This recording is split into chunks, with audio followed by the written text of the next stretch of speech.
Masih di bab haji, melanjutkan keterangan tentang rukun-rukun haji dan umrah, yaitu rukun yang kedua, yaitu tawaf, mengelilingi Ka'bah 7 kali. Pada pertemuan yang lalu kita sudah membahas kewajiban ketika di dalam tawaf. Maka malam ini khusus kita akan jelaskan terkait Ka'bah berdasarkan satu disertasi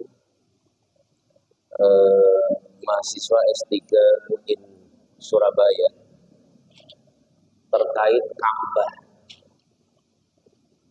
dan nanti terkait tempat-tempat lain atau situs-situs lain yang penting di dalam ibadah haji maupun umrah.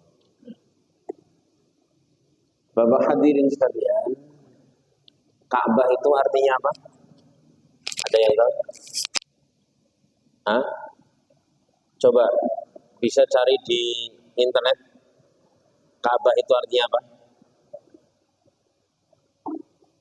Bisa nggak? Ka'bah itu adalah sesuatu yang segi empat. Itu namanya Ka'bah. Ya. Ka'bah itu persegi empat. Jadi itu apa itu? Nah, Bapak hadirin sekalian,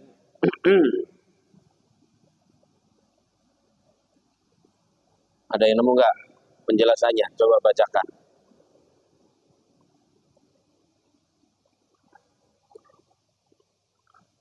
Nggak ada. Oh, apa artinya?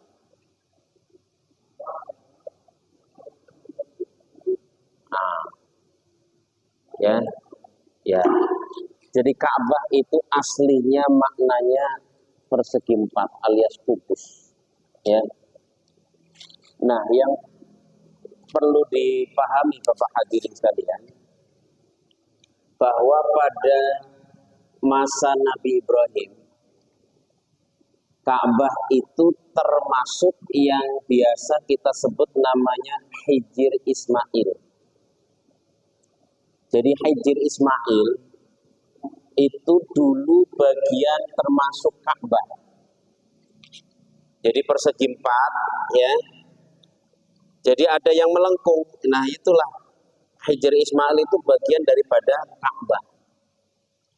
Nah, dulu pada zaman Nabi Ibrahim, Ka'bah dibangun hanya berbentuk batu yang ditumpuk tanpa adanya semen atau tanah liat untuk merekatkan. Makanya zaman Nabi sebelum diangkat sebagai Nabi, Ka'bah pernah kena banjir bandang, roboh, ambruk, kayak tsunami apa yang sekarang itu di Sumatera itu, Makanya kemudian dibangun ulang. Jadi Ka'bah itu beberapa kali dibongkar, Pak. Kayak rumah tinggal pondasinya doang. Nah, termasuk pada masa waktu Nabi menjadi penengah untuk memindahkan Hajar Aswad itu, yaitu pada saat beliau masih umur 35 tahun. Jadi itulah Ka'bah. Jadi Ka'bah itu kalau menurut ahli sejarah itu mengalami pembangunan total, diambrukin lalu dibangun itu 4 kali. Setelah Nabi wafat itu 4 kali. Kalau sebelum Nabi, wallahu a'lam. Yang jelas pada masa Nabi sebelum diangkat jadi Nabi itu terjadi.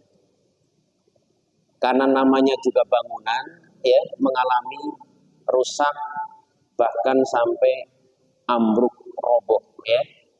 hilang tembok-temboknya itu.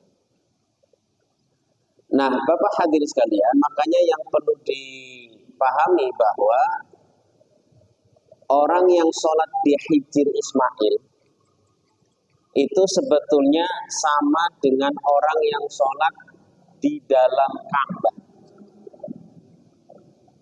Karena Ka'bah aslinya kalau zaman Nabi Ibrahim ya itu termasuk itu. Jadi yang kemarin haji maupun umroh sempat sholat di Hijr Ismail, berarti dia sholat di dalam Ka'bah.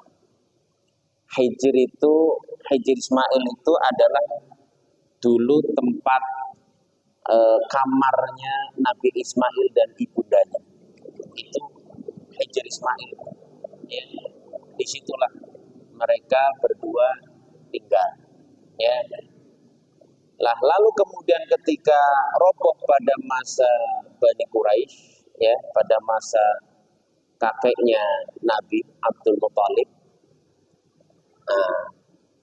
dana yang dikumpulkan untuk membangun ulang Ka'bah kurang.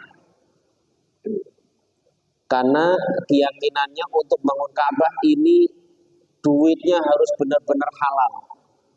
Jadi nggak boleh dari pelacuran, nggak boleh dari riba, nggak boleh dari tipu-tipu, pokoknya jelas-jelas halal. Makanya kemudian ketika dikumpulkan kurang. Karena kurang jadinya bangunnya harusnya sampai sini, cukupnya sampai sini doang. Ya, sehingga sampai sini. Lah ini yang sisa yang tidak bisa dibangun, lalu dibangun cuma pendek saja. Ya. Karena memang Ka'bah itu bentuknya begini, ya, nggak lurus. Nah, itulah Hijr Ismail itu. Tapi kemudian dibangun cuma pendek, ya seperti apa itu? Kalau di sini yang buat duduk di depan pintu depan rumah itu apa itu namanya? Ya, kayak gitu. Ya seperti teras. Sehingga memang ya orang yang sholat di Hijr Ismail sama dengan sholat di dalam Ka'bah. Nah, kalau yang Ka'bah yang sekarang di dalamnya itu tidak bisa sembarangan orang. Biasanya yang bisa begitu cuma presiden. Ya. Anda tidak setuju dengan Jokowi, tapi yang jelas Jokowi pernah sholat di dalam Ka'bah. Ya, bapak-bapak nggak senang sama Soeharto. Soeharto pernah sholat di dalam Ka'bah. Bapak-bapak belum pernah. Soekarno juga sama, insya Allah presiden-presiden Indonesia, ya kalau tidak salah semuanya ya termasuk Gus Dur ya pernah sholat di dalam Ka'bah yang sekarang. Ya, jadi kalau sholat di dalam Ka'bah madhabnya kemana Pak? Kalau sholat di dalam Ka'bah madhabnya kemana? Atas, dongak gitu.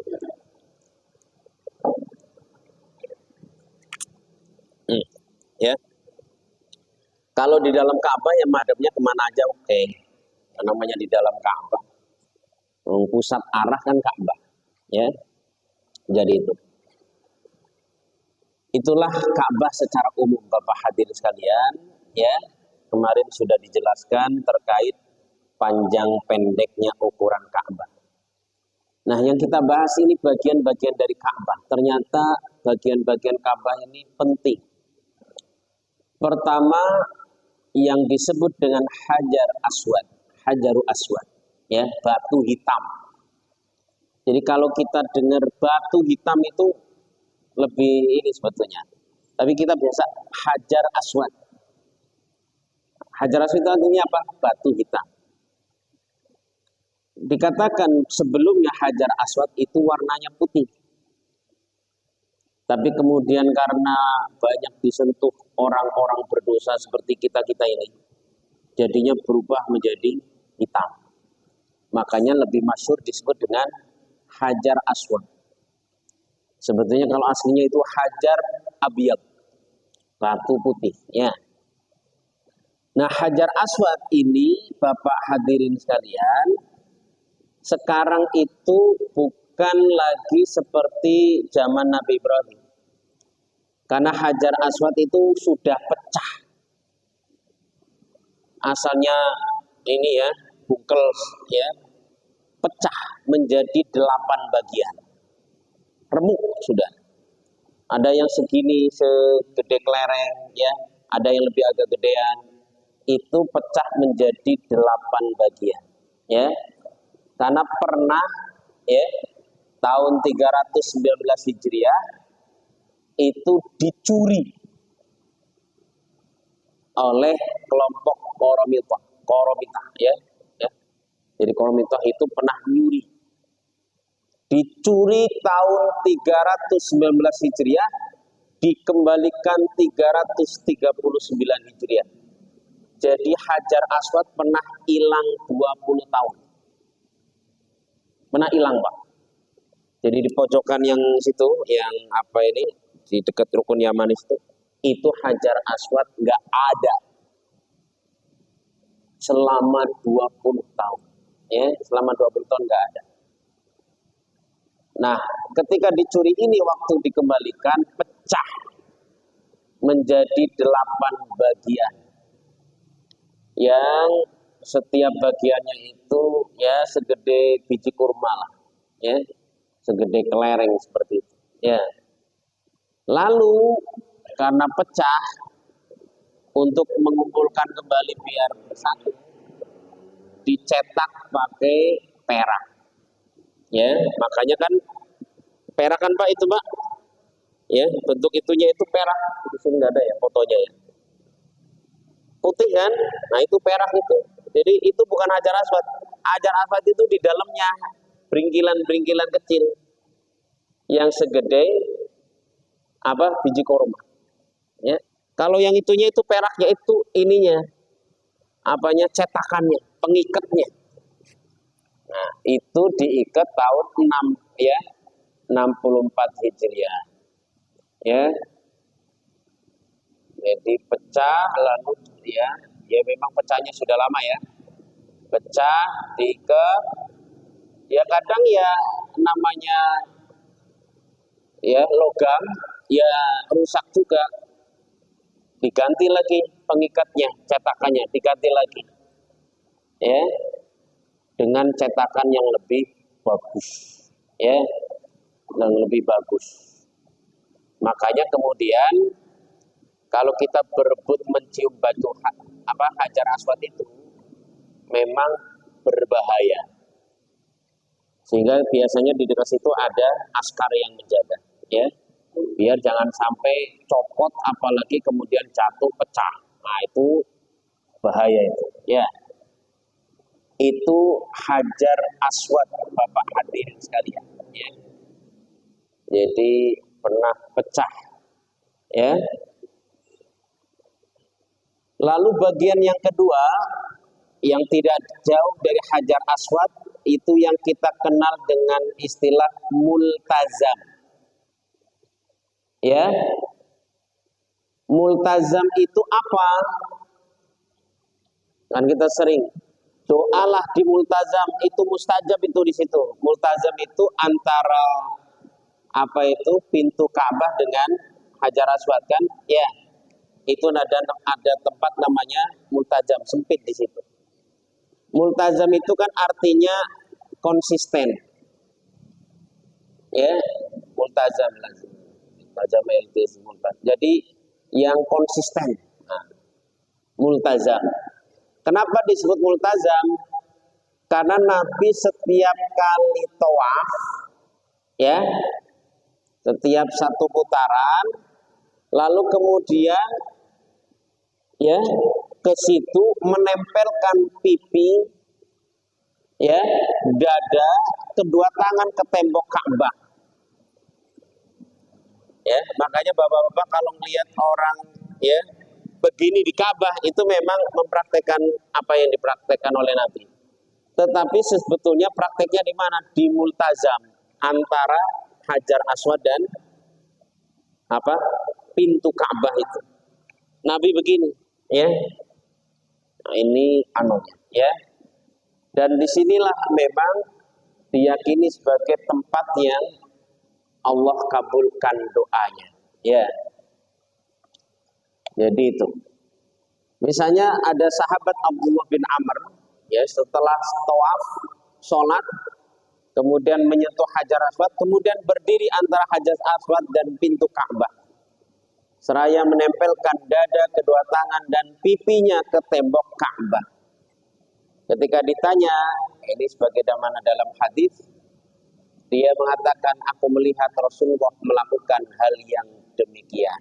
Ya, jadi, dalam hadisnya siapapun yang berdoa di sini itu insya Allah Allah memberikan apa yang dimintakan. Ya, apa yang dimintakan.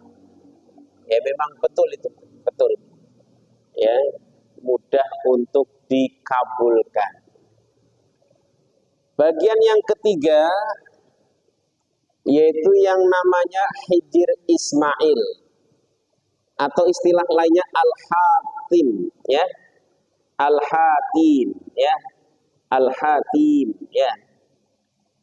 Hijr Ismail ini adalah kamarnya Nabi Ismail dan Siti Hajar, ya. Jadi ini yang tadi sudah dijelaskan. Nah, pada masa kabilah Quraisy membangun ulang Ka'bah, ya, dananya kurang untuk membangun berapa? 3 meter lagi, ya. Maka kemudian dicukupkan dan bagian Hijr Ismail ini dibentuk, ya, tembok pendek sampai sekarang. Jadi Ka'bah yang sekarang adalah Ka'bah dibangun dengan dasar waktu kabilah Quraisy kekurangan dana. Kalau mengikuti Nabi Ibrahim, ya harusnya Hijr Ismail itu masuk di situ. Ini dalam hadis Nabi juga sudah menjelaskan, ya. Jadi Aisyah nanya kepada Nabi, ya, sa'altun nabiyya anil jadri aminal baiti huwa. Aku bertanya kepada Rasulullah tentang Al-Hatim, ya, apakah termasuk bagian dari Al-Bait, maksudnya bagian dari Ka'bah? Iya. Ya. Mengapa tidak dimasukkan? Alam taro qassarat, ya. Ya. Jadi Rasul menjawab, kaummu itu kekurangan dana. Ya, jadi waktu Quraisy itu kekurangan dana, kurang dananya, ya. Jadi, nah, dalam hadis yang lain, Aisyah pernah mau masuk ke dalam Ka'bah yang sekarang itu. Tapi Rasul kemudian megang tangannya, lalu diajak ke Hijr Ismail. Ya. Nabi mengatakan, "Shalli fil hijri in aradti dukhulal baiti fa innahu qit'atun minal bait." Ya. Salatlah di Hijr Ismail. Ya. Karena jika kau ingin salat di dalam Ka'bah, yaitu Hijr Ismail adalah bagian daripada Ka'bah. Ya. Jadi itu bagian daripada Ka'bah. Nah, singkat cerita Bapak hadirin sekalian, pada masa Abdullah bin Zubair, ini gubernur Madinah, ya, pada masa Khalifah Walid, ya, Walid ini putranya Muawiyah. Jadi sudah Bani Abbasiyah. Abdullah bin Zubair itu membangun ulang Ka'bah. Jadi Ka'bahnya itu dibongkar, Pak, habis dibongkar. Ya, dibongkar habis, dibangun ulang. Ya, jadi dibangun ulang. Ini pada masa Yazid bin Muawiyah, bukan Walid. Yazid bin Muawiyah, ya, dibangun ulang persis seperti Ka'bah pada masa Nabi Ibrahim alaihissalam. Ya, jadi Hijr Ismail dimasukkan, bahkan pintunya dibikin 2. Ya, karena memang dulu bangunannya pintunya ada 2. Ya, terus temboknya ditinggikan lagi. Ya, ditinggikan lagi. Ya, ini yang dilakukan oleh Abdullah bin Zubair. Lalu 10 tahun kemudian Abdullah bin Zubair dikalahkan oleh Yusuf Ats-Tsaqafi. Beliau tewas, dan Yusuf karena mengetahui Abdullah bin Zubair ini membongkar Ka'bah lalu dibangun malah diperlebar, dibongkar lagi, dikembalikan seperti semula. Ya, dia kirim surat ke Khalifah Yazid. Khalifah ini yang kita tahu kemarin Abdullah bin Zubair membongkar Ka'bah, lalu ya beda dengan apa yang sebelumnya. Ini saya minta izin untuk dibangun ulang biar kembali seperti semula. Dibangun lagi seperti masa kabilah Quraisy yang seperti sekarang ini. Akhirnya dibangun jadi, setelah jadi khalifah baru tahu kalau yang benar itu Abdullah bin Zubair. Ka'bah ya Hijr Ismail masuk. Ya. Tapi kemudian ya saat khalifah berikutnya minta izin kepada para ulama termasuk Imam Malik bin Anas. Ini kayaknya kurang tenang ini. Ternyata Ka'bahnya itu sebetulnya nggak seperti itu. Saya mau bangun ulang, kata Imam Malik, nggak usah, biarkan. Kalau Anda membongkar sekarang lalu dibangun ulang, nanti khalifah berikutnya akan melakukan hal yang sama. Akhirnya Ka'bah jadi proyek. Ya, proyek para khalifah. Itu mengurangi keagungan dan kemuliaan Ka'bah. Ya. Akhirnya dari zaman Imam Malik bin Anas itulah Ka'bah sampai sekarang ya seperti yang kita lihat itu. Yang sebetulnya adalah Ka'bah yang dibangun pada masa kabilah Quraisy yang padahal waktu itu dananya kurang, ya, kurang. Ya. Pada tahun berikutnya, tahun 1630 Masehi, Ka'bah pun roboh, ya, kena banjir bandang. Ya. Maka singkat cerita, ya, Ka'bah diperbaiki tetapi tidak merubah dari bentuk ketika kabilah Quraisy. Nah, bagian yang lain yang tidak kalah penting Bapak hadirin sekalian di atas, ya, pas di atasnya, ya, yang sejajar dengan Hijr Ismail, Ka'bah bagian utara, itu ada namanya Al-Mizab, talang. Ya, di atas itu ada talang. Nah, ini talang terbuat dari emas. Dulu pada zaman Nabi masih pakai kayu. Sekarang pakai emas. Ya. Ini ditancapkan di atas tembok Ka'bah. Ya. Kalau zaman Nabi Ibrahim, Ka'bah belum ada atapnya, Pak. Belum ada atapnya. Pada periode berikutnya barulah dibangun atap, dulu cuma tembok saja. Ya. Pada penguasa setelahnya baru ada pakai pakai atap. Nah, setelah pakai atap, karena kalau hujan pasti kan air banyak. Nah, itu pakai talang. Istilahnya al-mizab, ya. Al-mizab. Ini al-mizab mulai ada pada masa kabilah Quraisy. Ini di kalangan orang Indonesia seringkali kalau hujan, airnya yang turun dari talang ini dikumpulin. Katanya mustajab. Air mustajab. Ya. Ya. Jadi kalau yang kayak gitu itu ya, nggak usah ikut-ikutan, ya, nggak usah ikut-ikutan. Yang jelas mustajab itu air Zam-Zam. Ya. Kalau air al-mizab, nah itu ada baru zaman kabilah Quraisy, ya, kabilah Quraisy. Ya. Nah, kalau al-mizabnya di situ ya dikatakan memang mustajab, tapi ya airnya ya biasa saja sebetulnya. Ya. Nah, itu dibuat dari emas murni, panjangnya 2 meter. Jadi ini Ka'bah ini Pak, ini termasuk bangunan paling mahal. Termasuk nanti kita bahas apa itu kiswah, ya, kiswah. Jadi kalau kiswah itu kain ya, kain penutup Ka'bah itu terbuat dari sutra murni, ya, sutra itu mahal.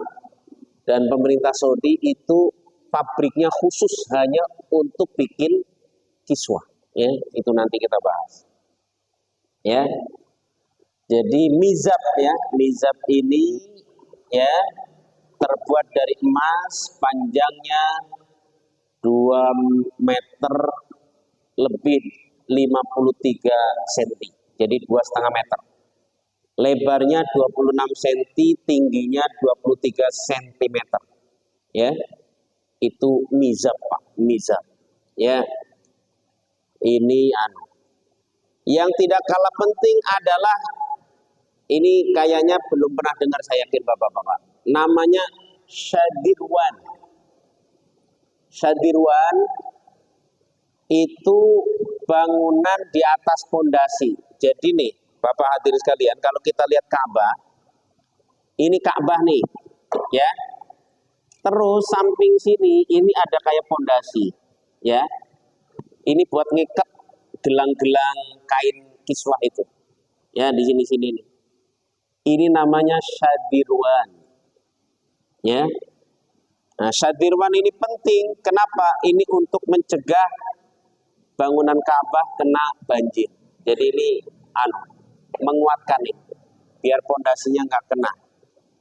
Tingginya 13 cm, lebarnya 45 cm. Ya. Jadi ini nempel ya ke tembok Ka'bah, ya. Ini namanya Shadirwan. Dibangun pada masa Nabi Ibrahim alaihissalam, ya. Jadi ini namanya Shadirwan. Shadirwan. Ya, jadi itu bagian lain, ya. Nah, yang tadi saya sebut satu lagi adalah apa, Pak? Kiswah, ya. Kiswah. Jadi kiswah ini jadi zaman mulai ada kapan yang namanya kiswah ini? Sejak zaman Nabi Ismail alaihissalam. Kalau masa Nabi Ibrahim belum ada yang namanya kiswah, ya, yang namanya kiswah belum ada, ya. Jadi kiswah atau pakaiannya Ka'bah. Nah, kiswah ini, Bapak hadirin sekalian, ya, ada yang nutup bagian atas, samping, dalam, dan luar, termasuk pintu Ka'bah, ya. Nah, ini dari zaman Nabi Ismail, kiswah ini kalau yang baru mau dipasang, yang lama tetap ada, ya. Sampai kemudian numpuk, bertumbuk-tumbuk itu kiswah, ya. Jadi bertumbuk-tumbuk. Lalu kemudian, ya, diputuskan kiswah satu saja. Kalau baru diganti, yang lama, ya dicopot, ya. Lalu yang lama dikemanain? Buat hadiah para tamu-tamu negara. Ya, misalnya ya yang saya tahu Jokowi dapat tuh gede.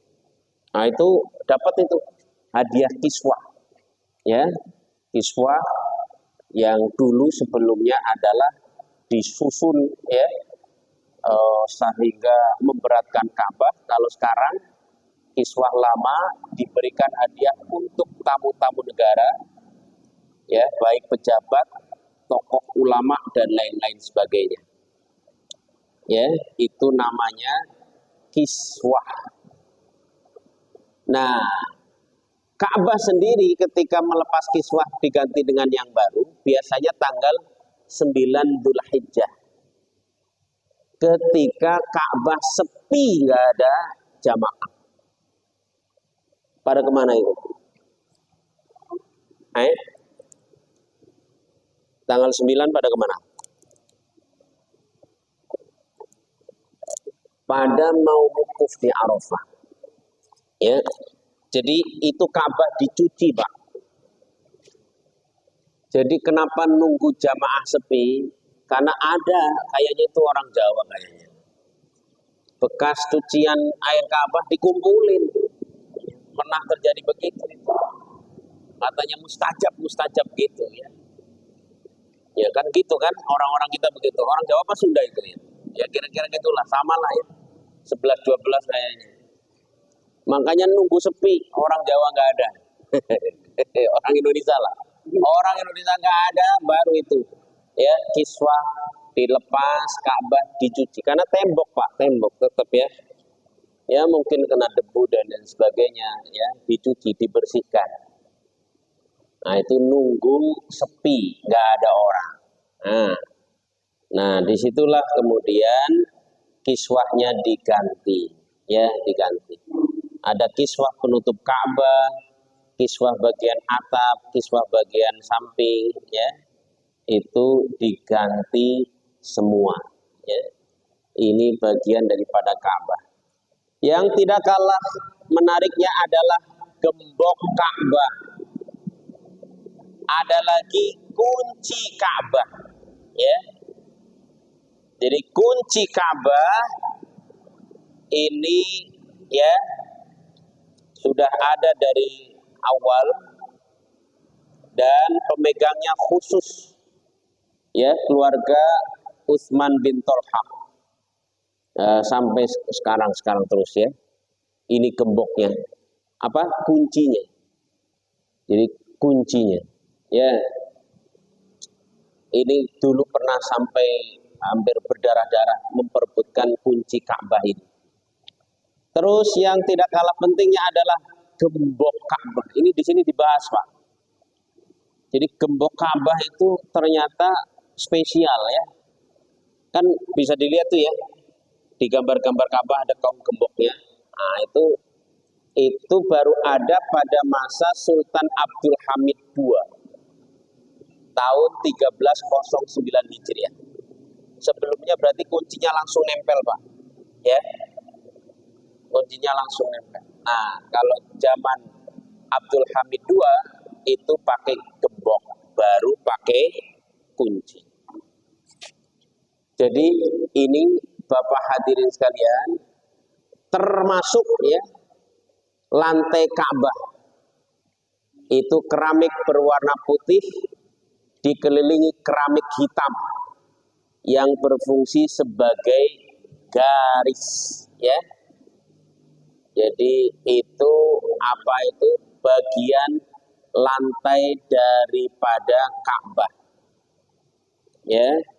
Nah, itu demikian, ini panjang sekali ya kalau diceritakan. Ala kulli hal Bapak hadirin sekalian, kenapa saya menceritakan tentang bagian-bagian Ka'bah ini?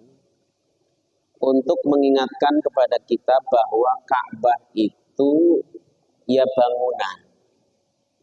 Bahkan dalam satu riwayat ya nilai nyawa satu orang muslim lebih mulia daripada Ka'bah. Jadi Ka'bah ya tetap sebagai bangunan.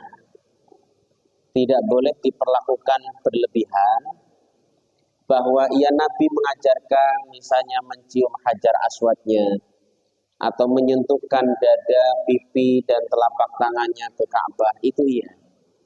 Tapi niatkan itu sebagai ittiba kepada Rasulullah Shallallahu Alaihi Wasallam. Kita tawaf, ya, karena ada, ya, orang di luar Islam yang mengatakan wah Islam ini nyembah Ka'bah. Ya, itu karena melihatnya begitu. Padahal Ka'bah itu sekedar arah saja. Ya, kalau yang mustajab tetap adalah karena Allah Subhanahu wa Ta'ala. Memang ada tempat-tempat bagian-bagian Ka'bah yang mustajab. Itu kita tidak ingkari. Samalah Bapak doa di rumah dibanding di sini, insya Allah manjuran di sini.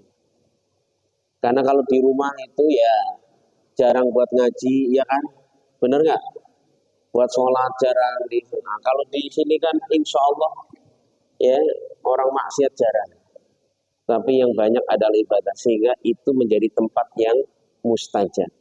Ka'bah dan sekelilingnya dari zaman Nabi Ibrahim sampai hari ini itu untuk ibadah.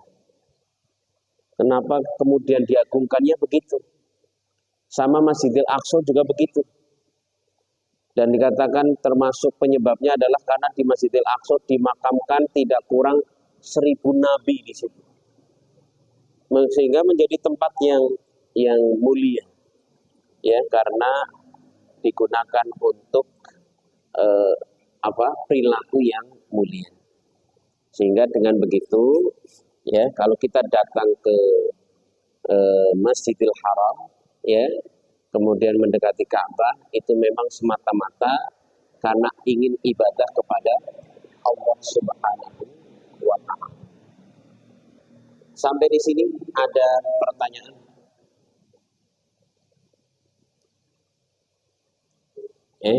Bukannya ngantuk ini dijelasin ya. Ya. Waalaikumsalam. Tadi mic-nya kurang dekat sih ya. Hah? Apa? Ya. Keistimewaannya. Ya itu tadi. Iya. Ya itu sebagai anu saja ya.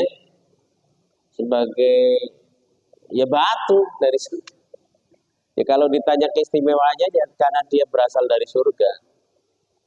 Ya sama kalau Bapak nanya keistimewaan bidadari apa? Ya bidadari. Ya. Jadi ya itu sekedar batu. Ya, jangan nanya khasiatnya apa gitu ya, apa istimewanya? Yaitu keistimewaannya dia berasal dari surga. Yang kita dicontohkan oleh Nabi untuk menciumnya. Udah gitu aja. Ya, tidak lebih tidak kurang. Ya. Makanya ada yang umroh atau haji itu obsesinya nyium Hajar Aswad. Salah itu. Nyium Hajar Aswad itu ya sunnah aja mengikuti Nabi. Yang penting itu kan tawafnya, sholat di Masjidil Haramnya, gitu. Ya saya pribadi waktu umroh, saya nyium Hajar Aswad cuma sekali. Bukan karena ini, bukan kenapa. Nyium sekalipun karena nolong orang. Terus sudah deket Hajar Aswad, dianya mencelat hilang. Ya, saya udah ceritakan. Jadi ada orang yang meper ke Ka'bah. Saya lihat dia ngos-ngosan ini. Makanya saya udah, ayo Pak. Jadi udah sedikit demi sedikit mendekat ke Hajar Aswad itu. Sudah deket tengah-tengah nih, udah tengah-tengah. Dia nyelonong. Lah, saya kan jadi yang ini, ya, dihajar dari belakang. Ya sudah saya naik talinya Ka'bah itu, naik saya. Naik jalan, ya nggak ada yang ngalangin. Langsung dekat Hajar Aswad saya cium, udah. Habis nyium, kan kalau habis nyium Hajar Aswad, udah nggak usah ngapa-ngapain. Anu aja, badan dilemparkan aja ke belakang, itu nanti anu nyisi sendiri. Udah itu. Yaitu saya alhamdulillah dapat nyium itu begitu ceritanya. Ya habis itu saya tidak obsesi sekali nyium gitu ya. Gitu ya. Jadi kalau ditanya apa itu, apa khasiat apa ya tadi? Ya wangi karena dikasih minyak wangi, Pak. Kayaknya sih wangi. Iya. Ya, itu bagian dari surga. Ya, itu dikatakan demikian. Oke, ada yang lain? Ya. Waalaikumsalam warahmatullahi wabarakatuh.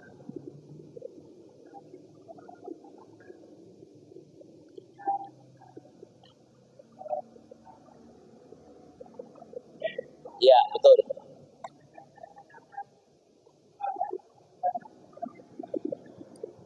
A, ukuran Ka'bah berapa kali berapa? Ah, jadi kalau ukuran Ka'bah aslinya, ya Pak ya, ya. Jadi kalau zaman Nabi Ibrahim itu tingginya 4,5, ya. Panjang dari arah timur nih, ya, itu 16, ya. Dari arah barat 15,5, ya. Dari arah selatan 10 meter dan dari arah utara 11 meter. Itu asli pada masa Nabi Ibrahim. Makanya nggak persegi, nggak persegi, bahkan melengkung. Yang tadi bagian Hijr Ismail, ya, bagian Hijr Ismail itu melengkung. Atapnya 4,5 meter, ya, itu pada masa Nabi Ibrahim. Nah, ya. Lalu kemudian berubah pada masa kabilah Quraisy yang tadi saya ceritakan. Jadi berkurang, ya, karena kekurangan dana. Ya, jadi kekurangan dana akhirnya Ka'bah ukurannya berubah, kurang 3 meter. Itu, Pak. Ya. Nah, itulah ceritanya tentang Ka'bah, ya. Tentang Ka'bah. Jadi kalau ukuran aslinya sekitar itulah, ya. Sekitar itu. Ada lagi? Ya. Waalaikumsalam warahmatullahi wabarakatuh.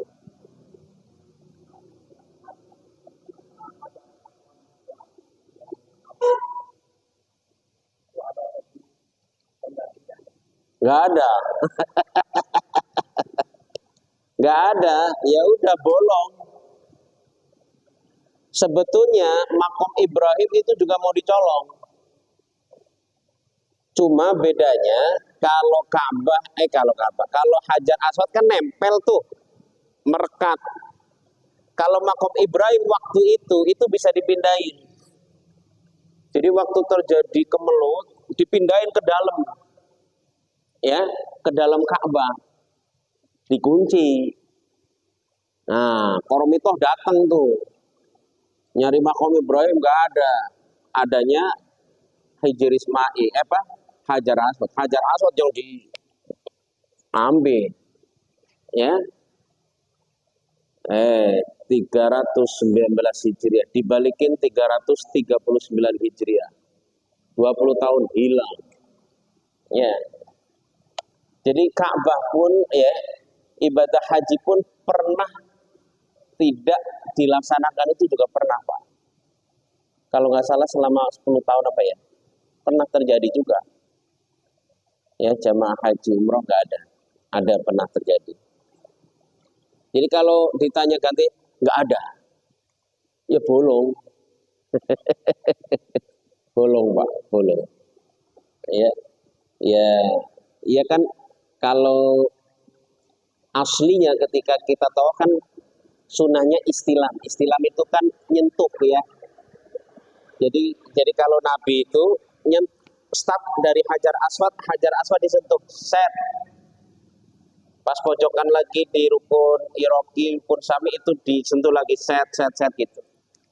Sebetulnya yang sempurna itu begitu itu.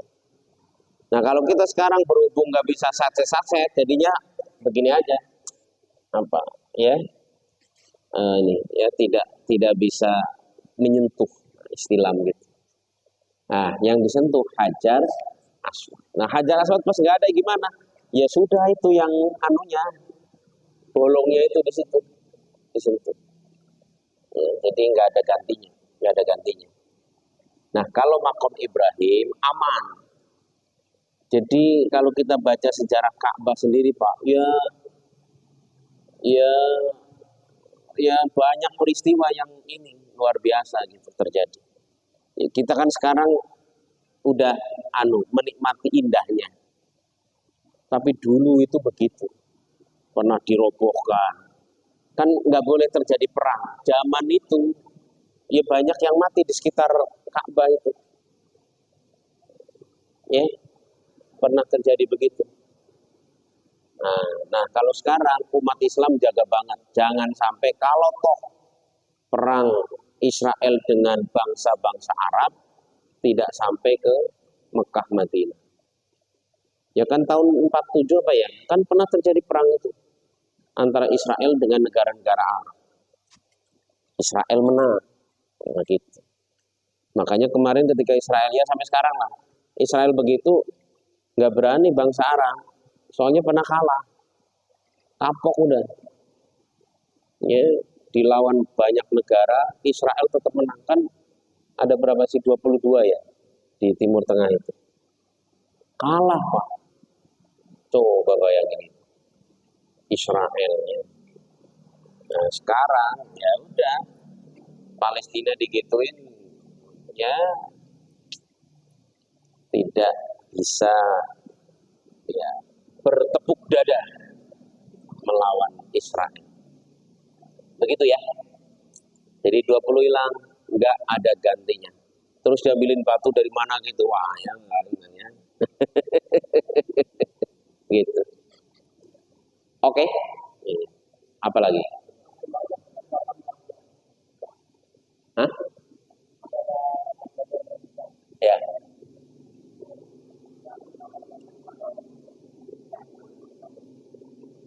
Hah? Gimana? Asli 8 bagian.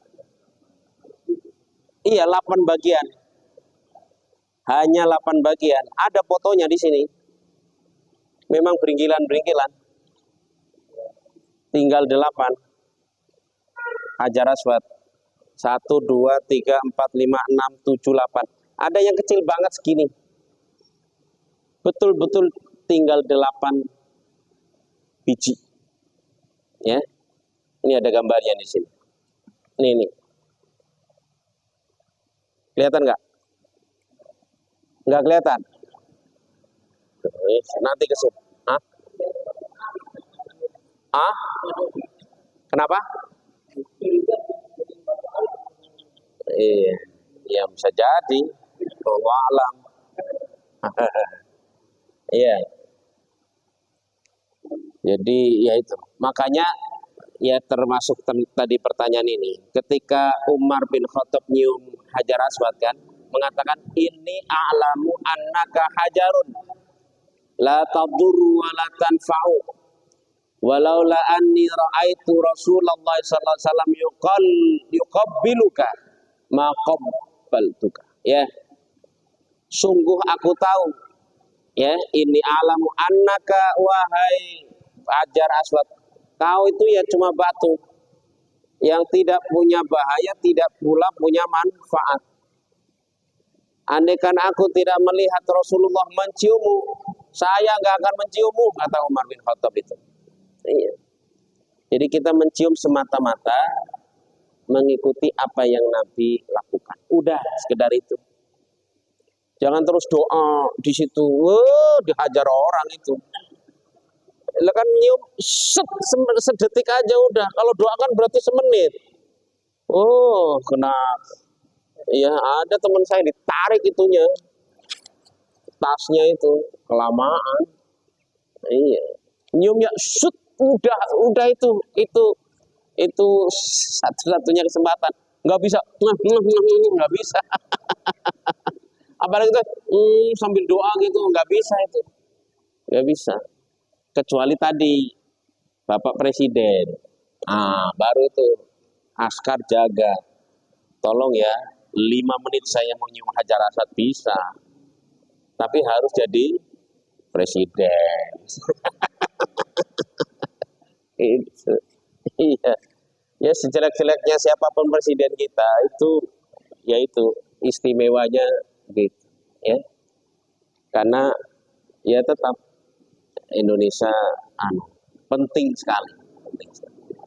Gitu ya. Ada lagi? Jadi Hajar Aswad dari yang sekecil gini ada, yang segini ada, yang sekurma begini ada. Hah? Kalau aslinya ya sekitar sekian. Jangan bayangkan sekian, enggak tuh. Kan ininya itu peraknya itu, Pak. Itu wadahnya itu. Ya istilahnya kan pada pecah nih. Terus nyetak apa? Perak. Pasang-pasang nih. Udah nyatu gitu. Hah?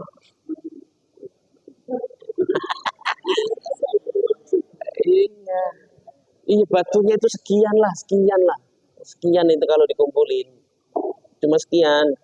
Jangan dibayangin sekian. Itu peraknya.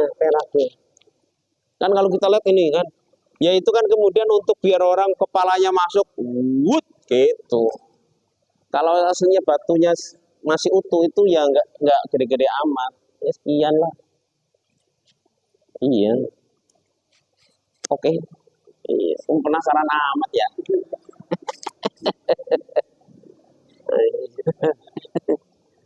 Oke cukup ya.